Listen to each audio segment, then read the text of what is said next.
I don't know how many of you know this, but many of the verses of the Rig Veda are written by women. Now, show me any religious tradition anywhere in the world where the holiest and the oldest of the books are written by women. Show me one religious tradition anywhere outside of the dharmic traditions where women have written the holy texts of that particular tradition. You will not find it anywhere else on this planet. So that is Vedic culture, that is Indian culture. Women always had the utmost respect in Indian society. Like you say, they used to go to war. There are many instances of Indian women going into war. This Sanauli excavation that I spoke about just a while ago, it has unearthed the the royal burial of a female warrior. So that is again evidence that women had the highest of respect and the highest of responsibilities. And they could go to war just like men, right? So women used to do everything that was appropriate based on the female biology and anatomy, right? But they used to go to war as well. So it's not like women were prevented from doing things when it was required. And women, like you said, they were in ashrams. They even wrote the hymns of the Rig Veda, many of the hymns of the Rig Veda. There was this very famous scholar called Gargi in Vedic times who could essentially intellectually outdo any man of her time, and she had the highest of respect and honor. So that is the history of women in India. When did things change? Actually, things changed only very recently. There is this scholar called Dharampal, who did a survey, who did a statistical data collection of the data the British themselves had collected before they imposed the Macaulayan system of education. So they did a great, vast survey of the Indian indigenous education system, and they discovered that boys and girls were equal.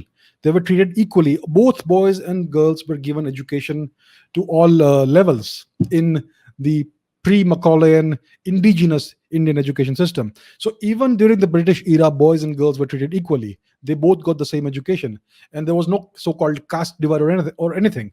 Everybody got an education. Even the so-called what is now classified as Dalits, etc. Everybody got an education. These are colonial myths. So how did this? There is definitely a different treatment of women in India in the past few hundred years, and that is a consequence of the foreign invasions and foreign occupation. So there was a time when men and women, they used to wear very little clothing in India because of the climate of India, which is hot and humid. If you see ancient paintings, Ajanta Ellora, if you see ancient carvings, sculptures everywhere, anywhere in the country, wherever sculptures and carvings have survived, you will find that men and women were basically topless. They did not wear any shirt or anything on the top. Sometimes they used to cover it with a thin cloth or something, and that was perfectly fine. There was no shame or anything. That was the mode of dressing of the ancient days. So how did women start wearing this enormous saris and covering their faces and all that? That happened after the Turkic invasions, when this foreign culture came into India, which regarded women as pieces of meat. So that's why women had to start hiding, and they had to retreat inside the household, and men had to stay outside and go and face the world. That's how this entire so-called apparent patriarchal customs started. It was a survival mechanism. It was a defense mechanism. That was the only way you could preserve the dignity of your women. So that's how they started. And after the Mughals or the Turks were defeated by the British, by sorry, not by the British, by the Marathas, by Chhatrapati Shivaji, and that's what the British took advantage of after they defeated the Marathas themselves. So the British brought in their own twisted morality, their Victorian and whatever else morality. In the West, women are treated in an atrocious manner. I mean, just look at the witch hunting and witch burning and all that is present throughout the medieval ages of Europe. The most popular book in the medieval ages in Europe was the Malleus Maleficarum, the Hammer of the Witches, which prescribed different horrible ways of torturing and killing women who were accused of being witches. Now, when was a woman accused of being a witch? When she had some ancient knowledge, some pre Christian knowledge, which dated back to the ancient Indo European culture.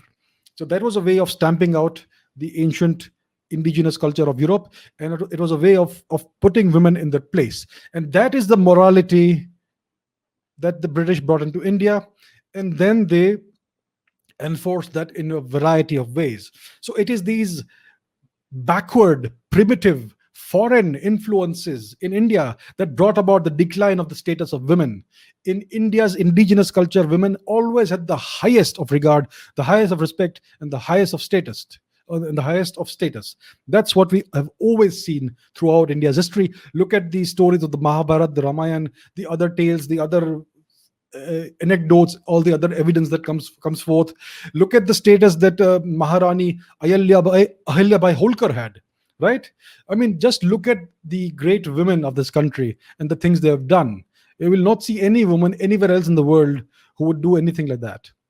So that is the status that women had in India. It is regrettable that things changed, and we should hearken back to who we truly are.